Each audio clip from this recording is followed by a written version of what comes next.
Good morning. So I cannot believe I just realized that about a year ago is when we first started our journey in IVF. I kind of can't believe it. I can't believe it's been a year. We caused because basically it was during COVID, and we had already decided that after Passover we were going to start.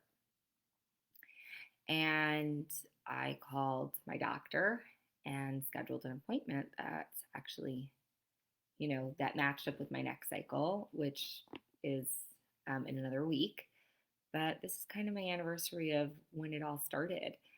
And on top of COVID happening, and if you're like me and you're an extrovert, COVID in the beginning was okay because I was like, oh, my family, and we're doing good, and I'm enjoying, and yada yada. And then all of a sudden you hit, oh, but we can't go to anybody, we can't see anybody. And that was really, really hard. And we have an only child. And while she does enjoy alone time, she also needs friends. And so, mama being her constant playmate and daddy being her constant playmate was really hard. But I digress. So, it's a hard topic because it was a hard journey and it didn't result in a long-term pregnancy that led to a healthy baby. So that's even harder. But it's important. It's important to share, and it's important to understand, and it's important to be able to share with you guys because I know there's a lot of other women who are going through infertility. Um, I got messages from people before we did infertility. So before we did IVF. So Leia was turned 8, right? No, I can't count. No, she had turned 7, sorry. And a friend of mine had just gotten pregnant through IVF, and she was 41, and she was like, I just didn't want to regret it about herself. And when I was listening to her and talking to her, and I'm like, I hear that. I just don't want to be this thing that I regret never having done. And when she said that, I was like, okay, I don't want to be 41 and say I didn't do IVF.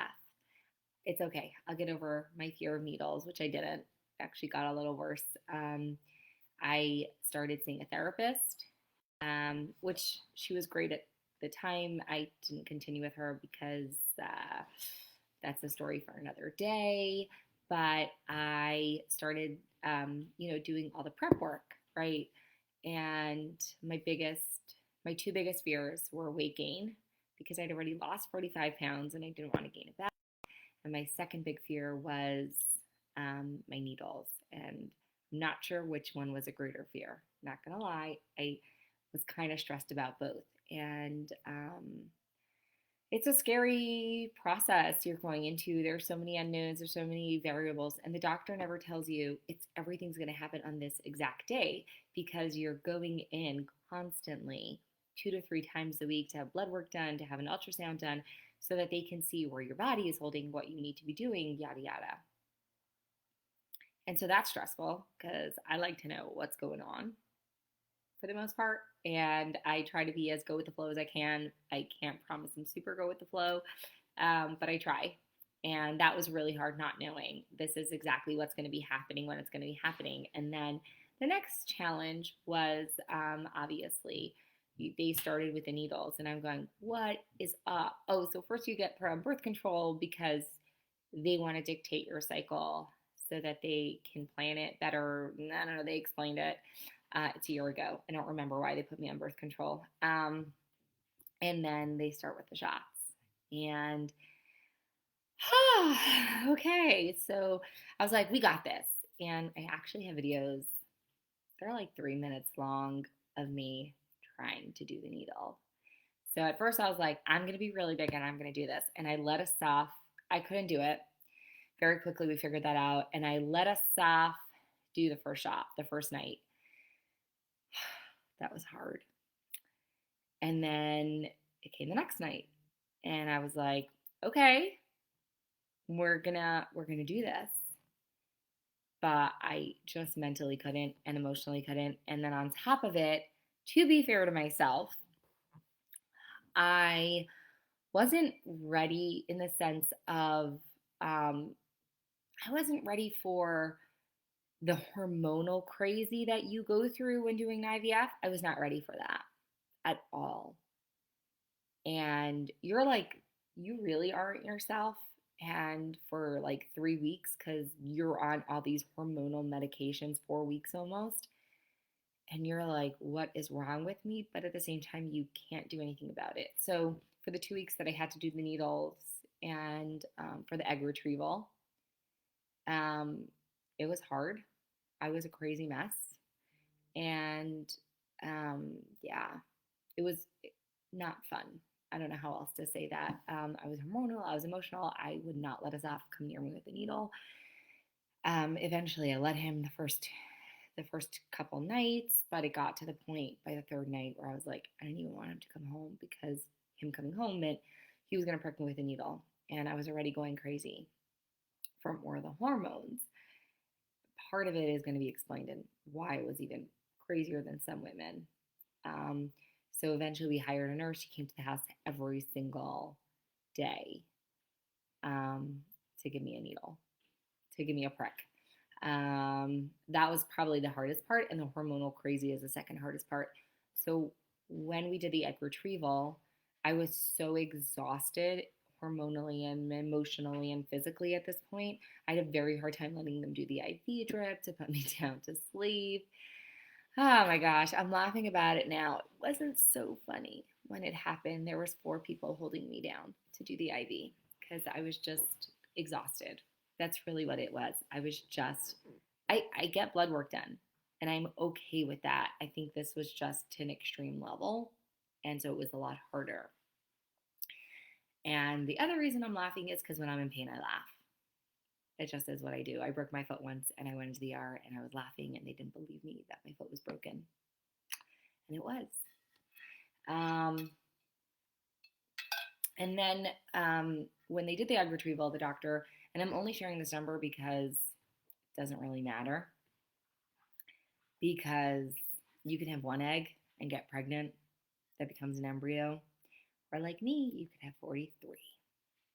I had 43 eggs. The doctor was a little shocked and a little concerned about how many eggs I fertilized and how many came out, and he like thought I was going to have like a bigger reaction. I mean, I was exhausted for a couple weeks afterwards. But that is, and then I got 32 embryos and 15 came out from genetic testing, and now I'm down to 13 because we implanted two. And then I didn't necessarily have like so much physical pain after the egg retrieval. It was just a lot more, again, that emotional drainage and that exhaustion that you feel. And you're just like, you're not fully there and present. Truthfully, that was my experience. Obviously, everyone has a different experience, but that was mine. I still can't believe it's been a year. And the other thing is because we decided to keep this situation very private. Um, we weren't sharing. Uh, a lot of the reason was because it's such a big thing to be going through, and I just wanted it to be private. And my husband really asked me, he's like, "This is something I don't want shared," and I was like, "Okay, I'll share it after."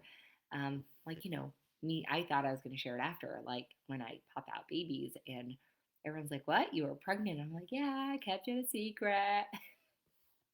I was so hopeful, which you need to be, and you should be. And there's no reason it won't work on the first try.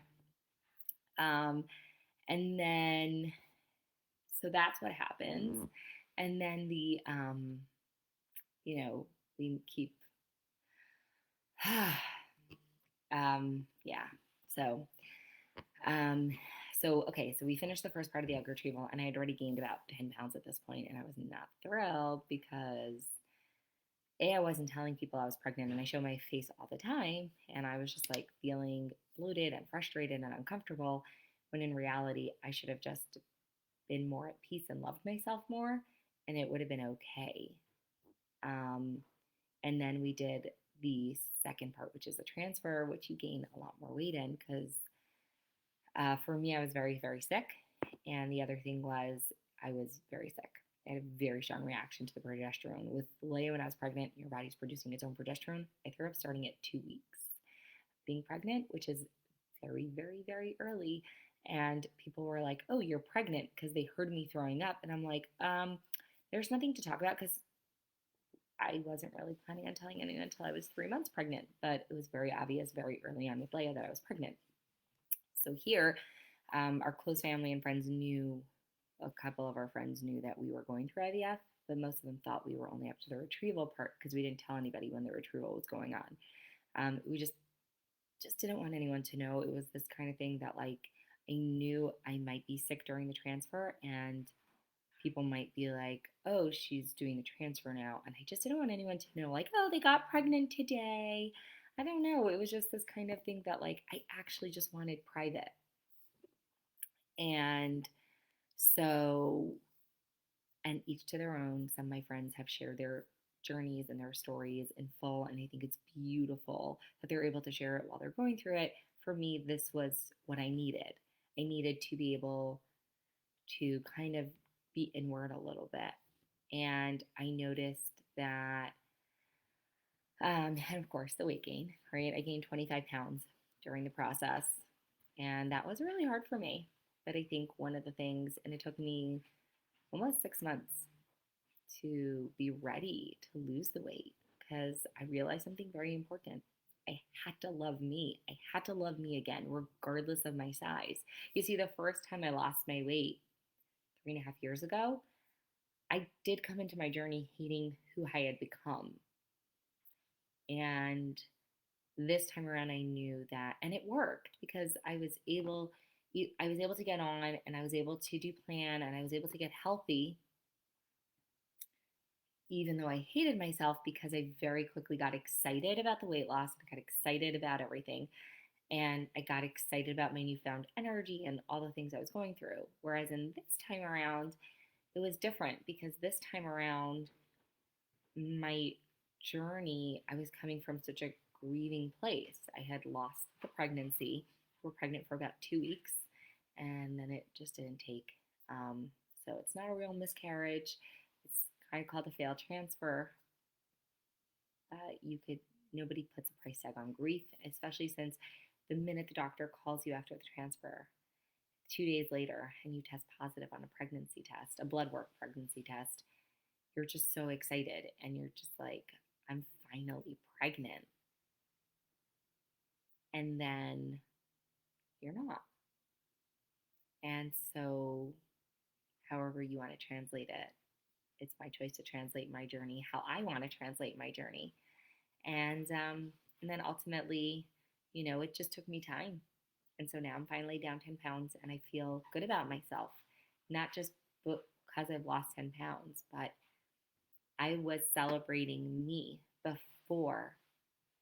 And that's so important, guys. You have to love yourself no matter what's going on in your life. Because the reality is, a lot of stuff's going to happen and things are going to fly at you. It doesn't matter. And so for me, this IVF journey was a little bit 14 minutes of like our shortened story. If we choose to do it again, we don't know yet. We haven't decided. It's a kind of big decision when you get so sick over there. Anyway, I hope you all have a great day. And yeah, make it a great day, guys. Bye.